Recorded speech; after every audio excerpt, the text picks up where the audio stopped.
Late September 1944, a converted passenger train carried 300 German prisoners of war across the American heartland toward a camp in Kansas. Through the windows, they watched an unending landscape of prosperity. Electric lights blazing from farmhouses, full-grain silos casting long shadows in the afternoon sun. But nothing could have prepared them for what they were about to witness at the railway siding outside Fort Riley. The train slowed to a crawl. Then someone shouted from near the window. The prisoners rushed to see what had caused the commotion. What they saw made veteran soldiers from the Afrika Korps fall silent with a realization that went beyond mere battlefield defeat. It was the moment when mathematics became visible, when industrial capacity transformed from abstract concept into undeniable physical reality. Stretching along parallel tracks for as far as the eye could see were flatbed rail cars loaded with Sherman tanks, row after row after row, hundreds of them, perhaps thousands. The afternoon sun glinted off their fresh paint and new treads. If you're enjoying this deep dive into the story, hit the subscribe button and let us know in the comments from where in the world you are watching from today. These weren't battered veterans returning from combat. These were brand new machines, straight from American factories, heading toward ports for shipment to Europe. The prisoners stood transfixed. Some counted silently, trying to quantify what they were seeing. Others simply stared, their faces registering a cognitive dissonance so profound that several would later describe it as the moment they truly understood that Germany had already lost the war. Among those prisoners was Hauptmann Klaus Richter, a tank commander who had fought in North Africa and Sicily before his capture near Salerno in September 1943. He would later write in a memoir published in West Germany in 1958 that the sight of those Sherman tanks constituted his personal surrender, more definitive than any battlefield defeat or formal capitulation. Richter had spent the previous year in Conantos, various American prisoner camps, first at Camp Shelby in Mississippi, then transferred to Fort Riley in Kansas. He had witnessed American abundance in food, heard stories from other prisoners about the industrial capacity they had observed, read smuggled newspapers describing Allied production figures that seemed impossible, but numbers on paper could be dismissed as propaganda. What he saw through that train window could not be dismissed, could not be explained away, could not be reconciled with anything Nazi ideology had taught him about American weakness. The mathematical reality of German defeat had been evident to professional analysts for more than a year. By late 1943, intelligence officers in Berlin were compiling reports documenting American industrial superiority that made German victory impossible. But for individual soldiers, the moment of understanding came not from statistics, but from direct observation of overwhelming material evidence. For the prisoners on that train in September 1944, that moment had arrived. To understand why this sight proved so devastating to German prisoners requires understanding what they had been taught to believe about American industrial capacity and what they had experienced as German soldiers fighting a war that demanded constant material support. German military doctrine since the 1930s had emphasized quality over quantity, tactical brilliance over industrial production, the power of will over mere material resources. This ideology served German strategic planning well during the early war years when superior tactics and concentrated force achieved rapid victories, but it contained a fatal flaw. It underestimated how modern industrial warfare actually functioned. The German soldiers who became prisoners in North Africa and Italy had all experienced the material reality of fighting for the Wehrmacht. They knew what it meant to fight with limited fuel supplies, with ammunition, rationed carefully, with vehicles that could not be replaced when destroyed, with spare parts that arrived slowly if at all. They had watched German tactical superiority slowly eroded by simple attrition as Allied forces absorbed losses and continued fighting while German units that won individual battles found themselves unable to replace casualties or equipment. But even experiencing material shortage firsthand had not fully prepared them for the scale of American production they would witness as prisoners. The journey to American soil began for most German prisoners in processing centers in North Africa or Italy. After capture, they were moved to collection points where American military efficiency processed them through documentation, medical examination, and classification with systematic speed that impressed even professional German officers accustomed to Wehrmacht organization. What struck prisoners immediately was the food. After months or years of increasingly inadequate German military rations, they suddenly received white bread, real coffee, meat portions that exceeded anything they had eaten as soldiers. This was not special treatment for propaganda purposes. It was standard American military fare, the baseline diet that American logistics provided to its own forces and to prisoners under Geneva Convention requirements. The abundance seemed wasteful by German standards. Prisoners observed American soldiers throwing away half-eaten meals that contained more calories than German rations provided for an entire day. The vessels that transported prisoners across the Atlantic demonstrated American industrial capacity on a scale German soldiers found difficult to comprehend. Liberty ships, mass-produced cargo vessels built in American shipyards at rates that defied German understanding of ship construction, carried the prisoners westward. German naval intelligence had documented Liberty ship production, but individual soldiers had dismissed the reports as obvious propaganda. How could ships be built in weeks when German shipyards required months or years for similar vessels? Yet here they were, aboard these supposedly impossible vessels, crossing an ocean where German U-boats had promised to sever Allied supply lines, but had clearly failed. The Atlantic crossing took approximately 2 weeks. During that time, prisoners observed casual waste that revealed abundance.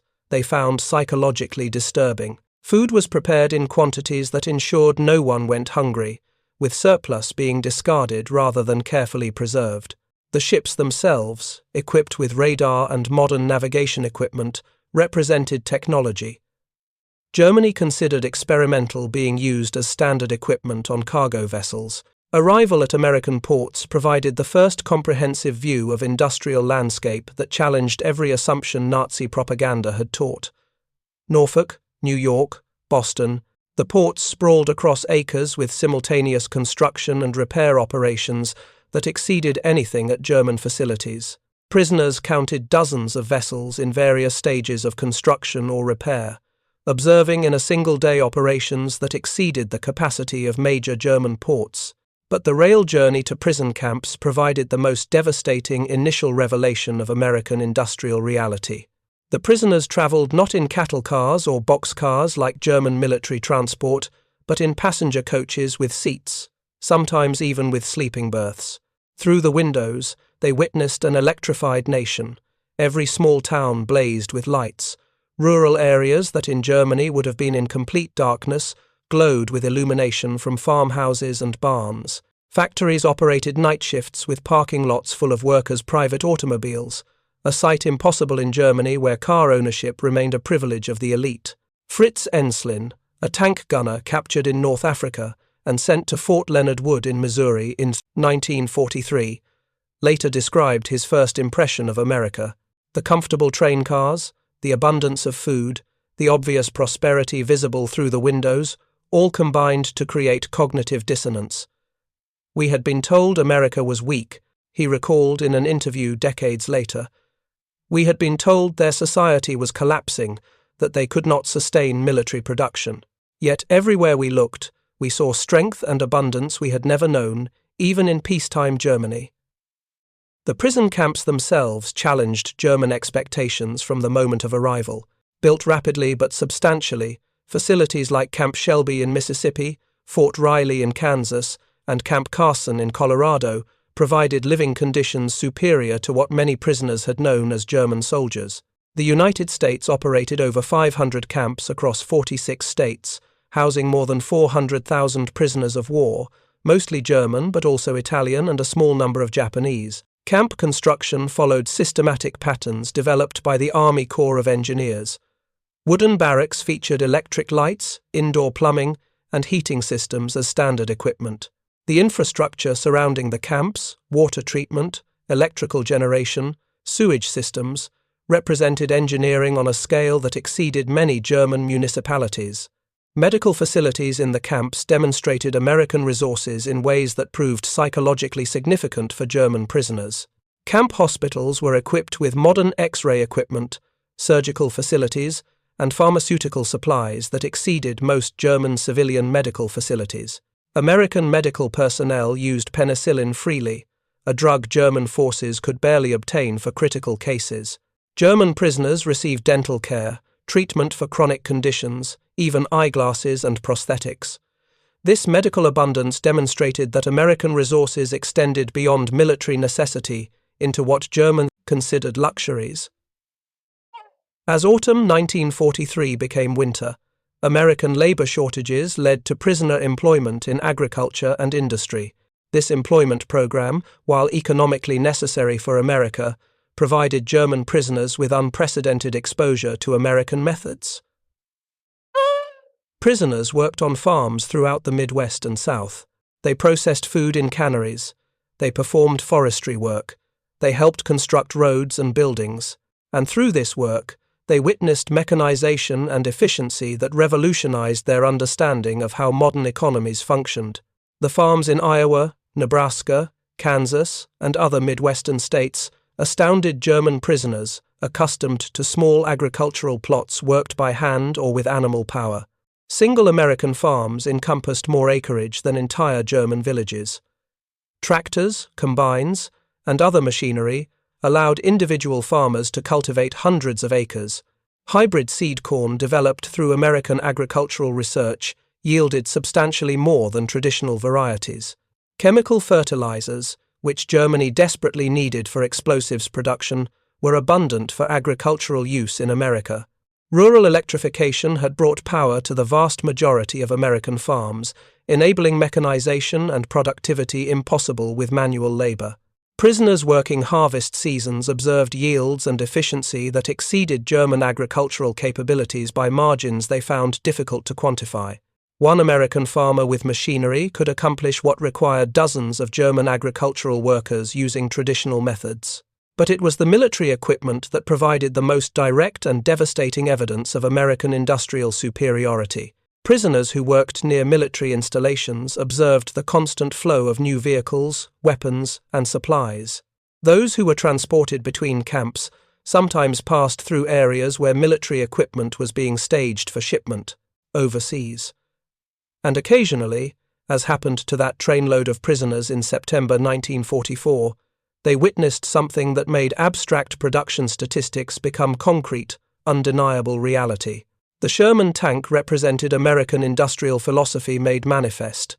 It was not the most sophisticated tank design.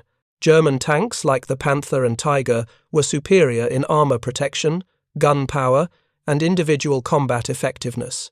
But America produced Sherman tanks in quantities that made quality differences strategically irrelevant.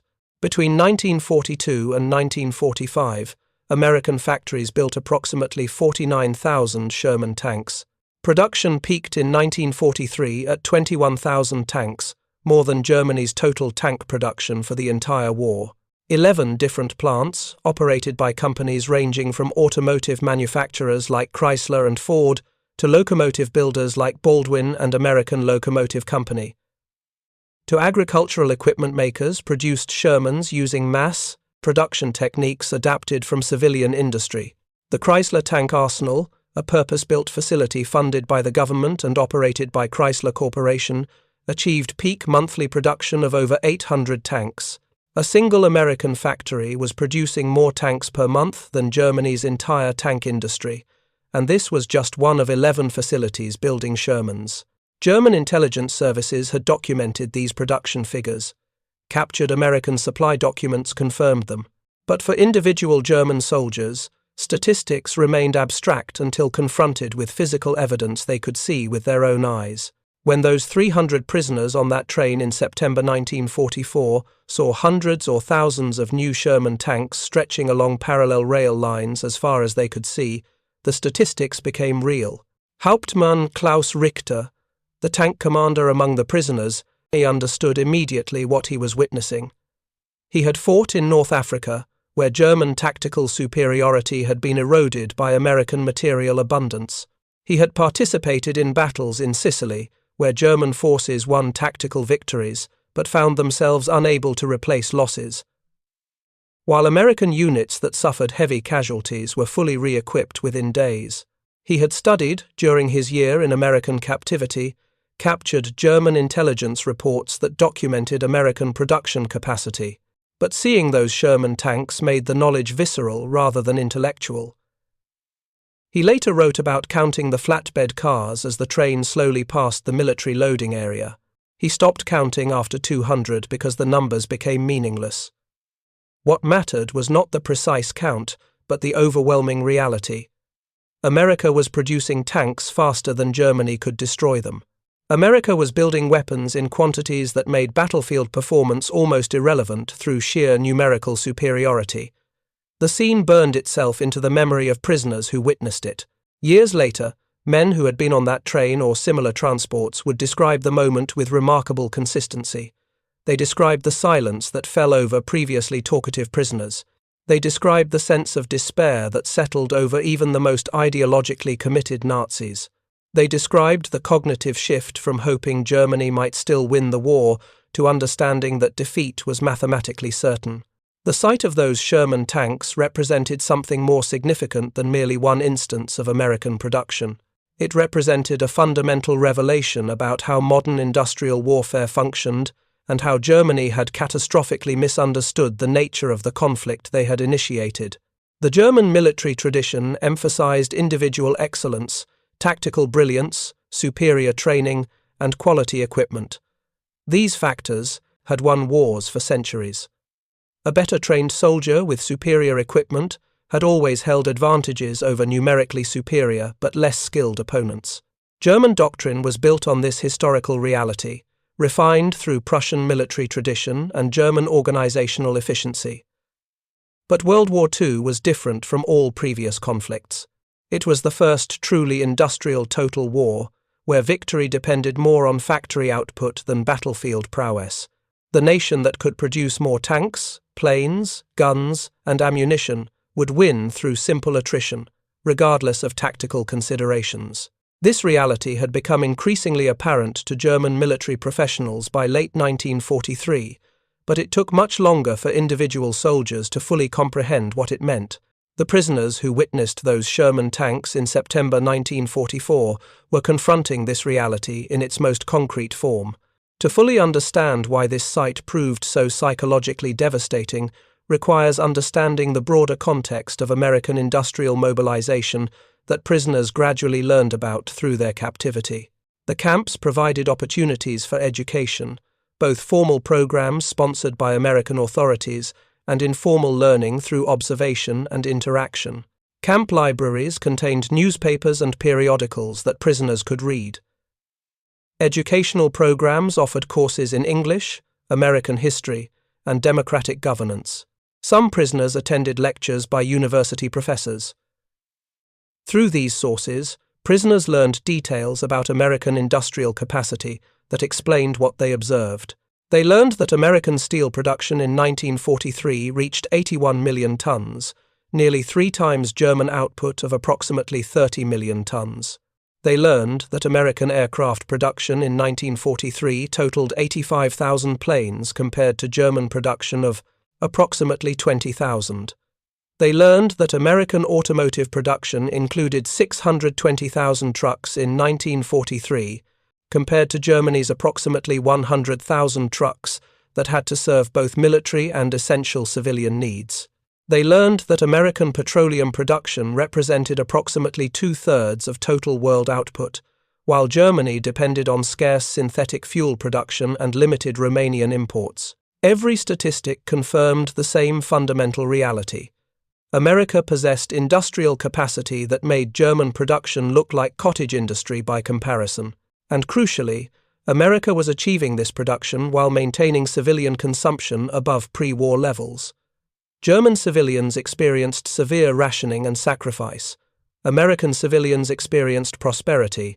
The prisoners working on American farms and in food processing facilities witnessed this prosperity firsthand.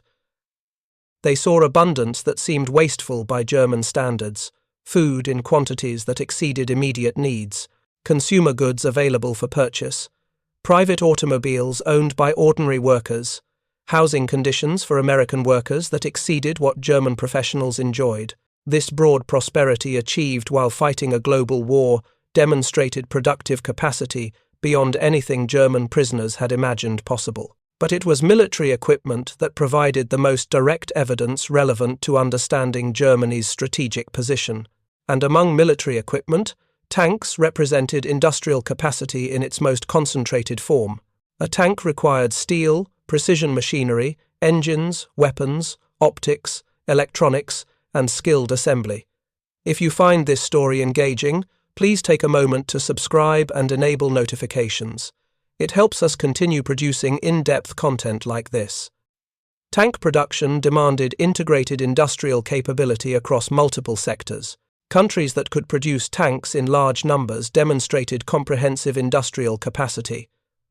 The Sherman tank production program illustrated American industrial methods that German prisoners found revolutionary when they learned the details. Unlike German tank production, which retained characteristics of artisanal manufacturing with skilled workers fitting components together and making adjustments to ensure proper fit, American Sherman production employed pure assembly line methods. Tanks moved down production lines just like automobiles. Sub-assemblies were produced in parallel in different areas of the factory, then brought together for final assembly. Workers specialized in specific tasks, rather than building entire components. Specialized jigs and fixtures ensured components fit together without requiring skilled fitting. Interchangeable parts meant components could be mass-produced and assembled without individual customization. The entire process was optimized for volume production rather than flexibility or craftsmanship. German prisoners with technical backgrounds who learned about these methods understood their significance. American factories could train workers in weeks to perform specialized tasks. German skilled craftsmen required years of training. American production could scale up rapidly by adding workers and expanding facilities.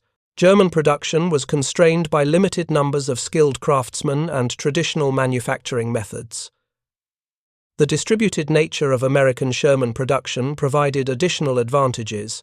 11 different facilities operated by different companies produced Shermans. If one factory experienced problems or was damaged, 10 others continued production. This resilience contrasted sharply with German centralized production that was vulnerable to disruption. A successful bombing raid on a critical German facility could significantly impact national production. Distributed American production absorbed disruptions with minimal impact on total output. The Sherman itself, while not the most sophisticated tank design, reflected American industrial philosophy. It was designed for mass production, with components that could be manufactured in large quantities, using available industrial capacity. It was mechanically reliable, requiring less maintenance than German tanks. It used gasoline rather than diesel, aligning with American petroleum refining capabilities. It could be transported, maintained, and repaired with relative ease. American tank doctrine accepted that individual Shermans might be outmatched by superior German tanks, but understood that numerical superiority compensated for individual performance differences. The statistics bore this out. America produced approximately 49,000 Sherman tanks during the war. Germany produced approximately 25,000 tanks of all types combined. American Sherman production alone nearly doubled German total tank production, and America also produced tens of thousands of other armored vehicles. But production numbers, while significant, told only part of the story. What devastated German prisoners psychologically was witnessing this production translated into physical reality they could observe directly. Those Sherman tanks on flatbed rail cars in September 1944 represented American industrial capacity made visible. Each tank was steel, machinery, weapons, and skilled labor transformed into military power. Each represented resources Germany could not match, but most significantly, those hundreds or thousands of tanks visible from the train window represented just a tiny fraction of American production. They were one shipment among thousands. They were tanks produced in 1 month at a few factories. The total production stretched far beyond what could be seen from any single vantage point. Prisoners who witnessed that sight understood that what they could see represented merely the visible portion of an industrial capacity that extended beyond their comprehension. The psychological impact extended beyond mere understanding that Germany was being outproduced. It represented a fundamental challenge to the worldview Nazi ideology had constructed. German propaganda had taught that American society was weak, decadent, and incapable of sustaining military effort, that racial mixing had weakened American resolve, that democratic governance created chaos rather than strength, that capitalism meant exploitation that would cause workers to rebel rather than support the war effort. Everything prisoners observed in American camps contradicted these teachings. American society functioned efficiently. Racial diversity, while imperfect, did not prevent industrial achievement. Democratic governance organized resources effectively. Workers owned homes and automobiles and supported the war effort rather than rebelling. The evidence of their own eyes contradicted years of Nazi propaganda, creating cognitive dissonance that forced prisoners to question everything they had been taught. For Hauptmann, Richter, and others on that train in September 1944, the sight of those Sherman tanks completed a transformation that had begun gradually over months of captivity. They had arrived as German soldiers who believed in ultimate victory despite temporary setbacks.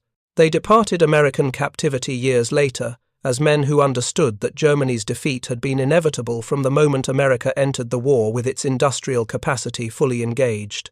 The educational programs in American camps sought to accelerate this transformation. By early 1944, approximately 25,000 prisoners completed formal courses in democracy, American history, and governance. The programs were controversial, and their immediate effectiveness remains debated by historians. But they operated alongside the more powerful education that came from simply observing American society functioning normally. Prisoners attended camp movie nights where American films demonstrated cultural production continuing during wartime. They read newspapers that showed free press discussing social problems openly. They observed American guards who were courteous rather than brutal. They received medical care that treated them as human beings rather than enemies. They experienced treatment that contradicted Nazi propaganda about how Americans would abuse prisoners. This humane treatment, combined with obvious material abundance, proved more persuasive than any formal program. Christmas 1944 brought particularly significant psychological impacts for many prisoners. American religious and civic organizations sent packages to German prisoners who were still officially enemies, whose nation was actively fighting America. Churches organized services in German, local communities donated food for special meals. This treatment of enemies revealed not weakness, but supreme confidence. Only a nation certain of victory could afford such magnanimity toward defeated foes. The contrast with how Nazi Germany treated its prisoners was stark, and created additional cognitive dissonance that challenged prisoners' ideological commitments. Spring 1945 brought the war's end in Europe. As American forces liberated Nazi concentration camps, footage was shown to German prisoners. Many initially refused to believe the images, claiming Allied propaganda, but testimony from American soldiers, international observers, and eventually letters from Germany confirmed the horrific reality. This moral revelation completed the psychological transformation for many prisoners. Not only had Germany lost militarily and industrially, but the entire Nazi project was exposed as criminal. The combination of military defeat, industrial overwhelming, and moral failure destroyed the ideological framework that had sustained German soldiers. Prisoners had to construct new understanding of their experience, their beliefs, and their future. The Sherman tanks they had witnessed months or years earlier became symbolic of this larger transformation. Those tanks represented not just American industrial capacity, but the futility of fighting against overwhelming material superiority. They represented the inevitable defeat that professional German analysts had calculated mathematically by late 1943, but that individual soldiers only fully understood when confronted with physical evidence they could see and count. Hauptmann Richter wrote in his 1958 memoir that he spent the remainder of his captivity, from September 1944 until his repatriation in 1946, processing what he had witnessed. He studied American newspapers and books available in the camp library. He attended lectures on American history and economics, He tried to understand how the nation he had been taught to despise had achieved the industrial capacity he had witnessed. His conclusion, shared by many prisoners who underwent similar transformations, was that democratic societies with free markets and individual initiative could generate wealth and productive capacity that authoritarian systems could never match. That prosperity came from production rather than conquest, that treating workers as stakeholders produced better results than coercion. These lessons, learned in American captivity, would later influence West German reconstruction as former prisoners returned home and applied American methods they had observed. But in September 1944, as that train slowly passed those hundreds or thousands of Sherman tanks gleaming in the afternoon sun, the immediate realization was simpler and more profound. The prisoners understood that Germany had lost the war, not through any particular battle or campaign, not through lack of courage or skill among German soldiers, but through simple arithmetic. America could produce military equipment faster than Germany could destroy it. America could replace losses immediately, while German losses were irreplaceable. America could sustain war of attrition indefinitely, while Germany's resources dwindled. The sight of those Sherman tanks made this mathematical certainty visible, undeniable, and psychologically devastating. Some prisoners wept silently, others stared in disbelief. Still others turned away from the windows, unable to confront the evidence of their own eyes. But all understood, in that moment, that the war was over in every way that mattered. Germany might fight on for months longer. Hitler might demand continued resistance. But the outcome was no longer in doubt. The Sherman tanks stretching into the distance proved it with simple, overwhelming physical reality. Years later, historians would document the American industrial mobilization that produced those tanks.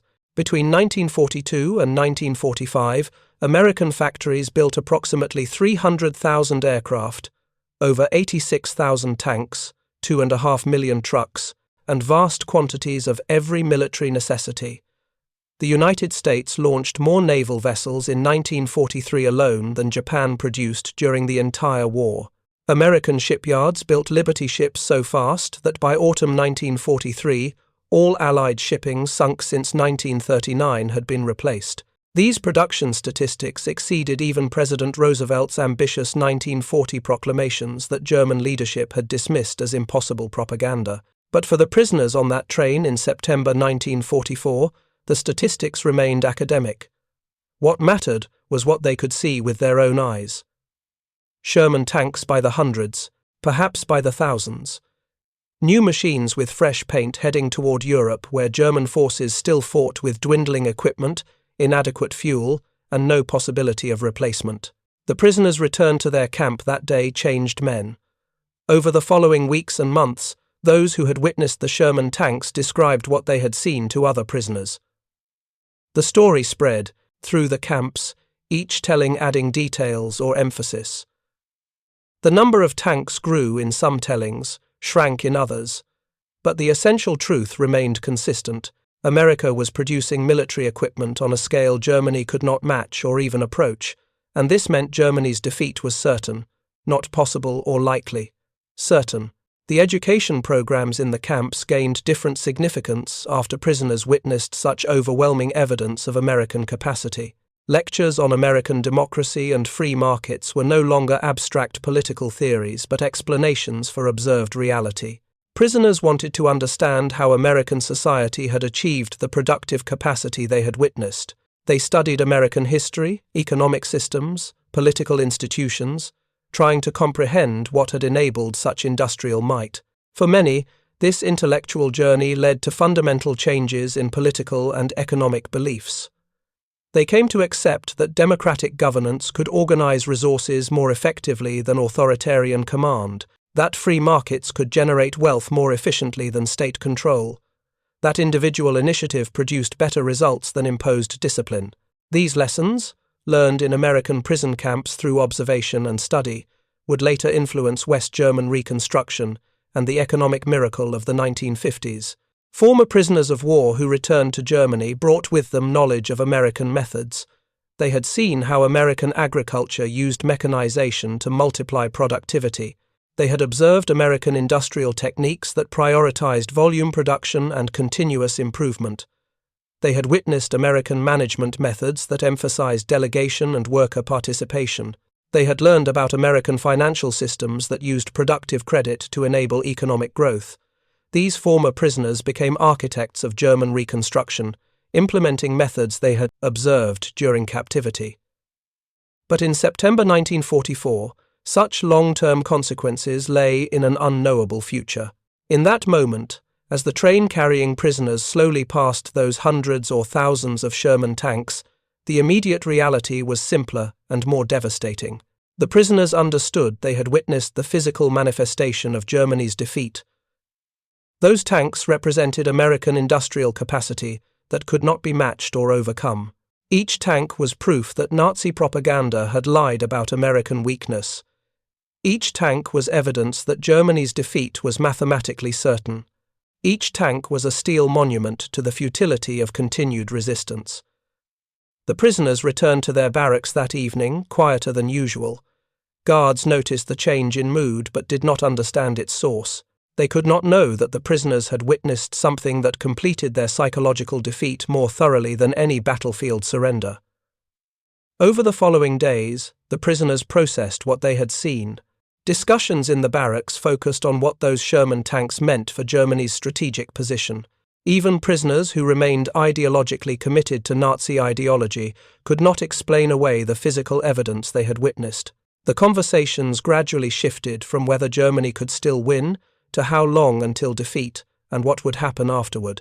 The sight of those Sherman tanks had fundamentally changed how prisoners thought about the war and their role in it. The camp administrators noticed increased participation in educational programs about American democracy and governance.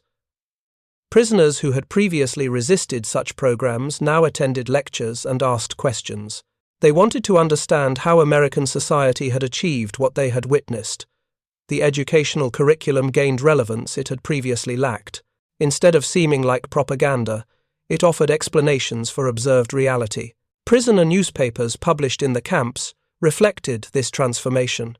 By late 1944 and into 1945, publications that had begun with defiant nationalism gradually shifted toward discussions of post-war reconstruction and democratic governance. American authorities permitted remarkable editorial freedom, allowing prisoners to explore political and economic concepts forbidden in Nazi Germany. Articles discussed American industrial methods, democratic institutions, and free market economics with increasing sophistication and acceptance. The transformation was not universal or immediate. Some prisoners remained committed to Nazi ideology despite all evidence. Others focused simply on survival and eventual return home, avoiding political discussions. But for many, including Hauptmann Richter and others on that train in September 1944, the sight of those Sherman tanks represented a turning point. They could no longer believe Germany would win. They could no longer trust Nazi propaganda about American weakness. They had to confront the reality that everything they had been taught about American society was wrong. As winter 1944 became spring 1945, news of German collapse arrived with increasing frequency. American and Soviet forces closed on Berlin from east and west. German cities fell one after another. Hitler's suicide on the 30th of April and Germany's unconditional surrender on the 7th of May confirmed what prisoners had understood since witnessing those Sherman tanks. Germany had lost the war. The defeat had been inevitable once American industrial capacity fully engaged. No amount of tactical skill or fighting spirit could overcome such fundamental material disadvantage. The prisoners who witnessed those Sherman tanks in September 1944 remained in American captivity until repatriation programs returned them to Germany in 1946.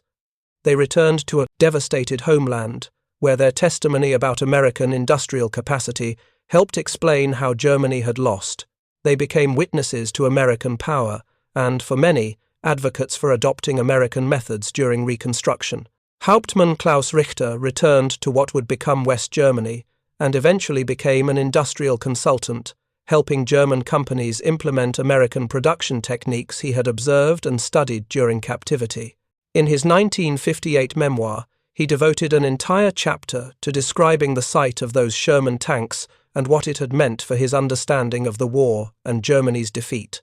He wrote that historians would document production statistics and analyze strategic decisions, but for him, the moment he truly understood Germany had lost was not any particular battle or piece of news.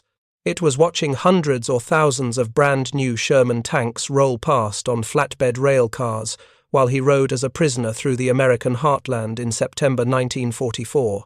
He wrote that he tried to count the tanks but stopped when the numbers became meaningless.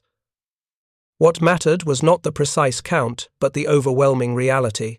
America was producing military equipment on a scale that made German tactical superiority irrelevant through sheer numerical advantage. He wrote that in that moment he surrendered mentally and emotionally, even though formal military surrender lay months in the future. The sight of those tanks destroyed his faith in German victory more thoroughly than any battlefield defeat. He wrote that he spent the remainder of his captivity processing this revelation and trying to understand how American society had achieved such productive capacity. He wrote that the education programs in the camps, which he had initially dismissed as propaganda, gained new significance after witnessing physical evidence of American industrial might. He wanted to understand the systems that produced such abundance. He wrote that this intellectual journey transformed his political and economic beliefs fundamentally. He came to accept that democratic societies with free markets could achieve things, authoritarian systems could not. The memoir became moderately successful in West Germany, particularly among business readers interested in understanding American industrial methods. Richter's testimony, combined with that of other former prisoners, helped explain how a nation with relatively small pre-war military had defeated Germany's seemingly invincible Wehrmacht. The answer was not mysterious or complex, it was simply mathematics. America could produce weapons faster than Germany could destroy them, and eventually, numerical superiority overwhelmed all other factors. The Sherman tank became symbolic of this mathematical reality. It was not the best tank in technical terms. German tanks like the Panther and Tiger had superior armor and guns, but America produced 49,000 Shermans while Germany produced approximately 25,000 tanks of all types. 3-to-1 advantages in numbers compensated for any individual performance differences.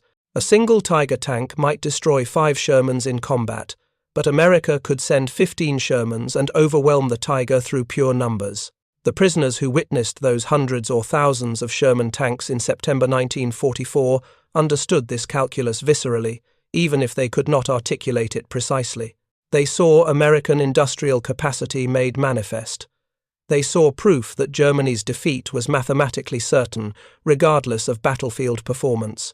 They saw the futility of continued resistance against such overwhelming material superiority. That sight remained burned into their memories for the rest of their lives. Decades after the war, former prisoners interviewed by historians consistently described witnessing American military equipment in transport as among their most significant experiences during captivity. Not the food abundance, though that impressed them. Not the comfortable living conditions, though those exceeded their expectations. Not the humane treatment, though that contradicted Nazi propaganda. What they remembered most vividly was seeing American military equipment in quantities that exceeded anything they had imagined possible. Sherman tanks by the hundreds, aircraft by the thousands, trucks in parking lots stretching for acres, supplies stockpiled in quantities that seemed wasteful, the physical evidence of American industrial capacity that made abstract statistics become concrete reality. For the prisoners on that train in September 1944, that reality arrived in the form of Sherman tanks stretching along railway sidings as far as they could see. Brand new machines with fresh paint, perfect treads, pristine armor, heading toward Europe, where they would join thousands of others already in combat, replacing losses immediately, enabling American forces to sustain operations indefinitely, overwhelming German forces through pure numerical superiority that no amount of tactical skill could overcome. The prisoners understood, in that moment, that the war was over. Germany might fight on, but the outcome was certain. The mathematics were undeniable, the physical evidence was overwhelming. The psychological impact was devastating. Some prisoners who witnessed that sight would later say it was the moment they truly became prisoners, not physically but mentally. They had been captured months or years earlier on battlefields in North Africa or Italy. But they had remained German soldiers in their minds, hoping for ultimate German victory despite temporary defeats.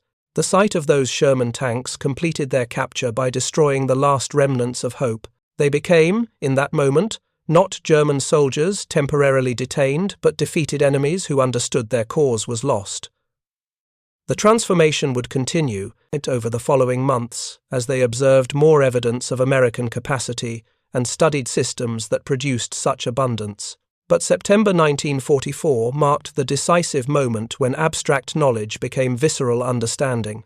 The sight of those Sherman tanks could not be explained away, dismissed as propaganda, or reconciled with Nazi ideology about American weakness.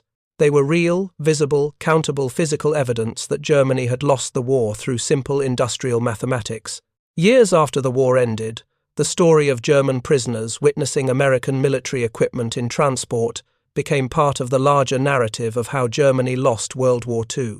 Historians documented American industrial mobilization with statistics and production figures, but they also collected testimony from prisoners who had witnessed that production made manifest. These personal accounts added human dimension to abstract numbers.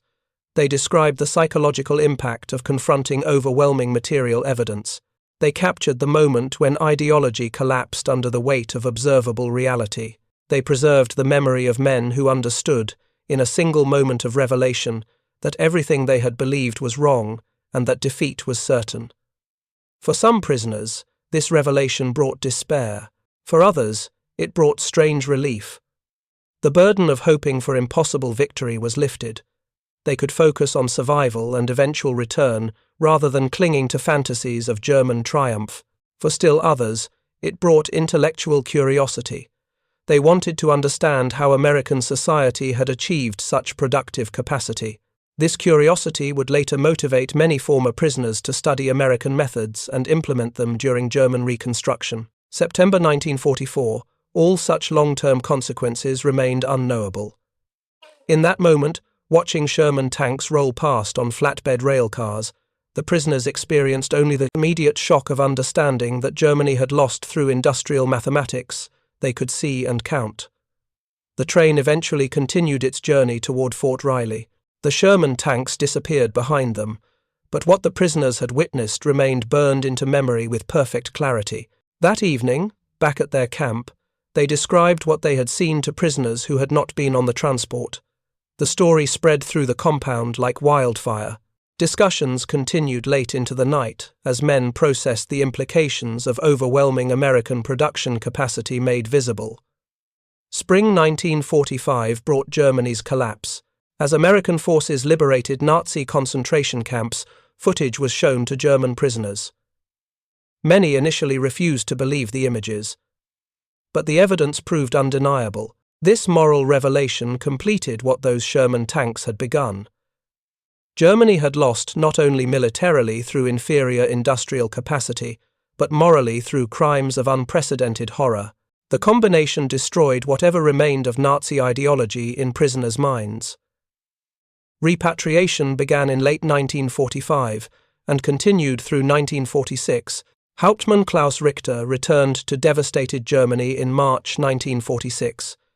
He found ruins where cities had stood, millions homeless, infrastructure destroyed.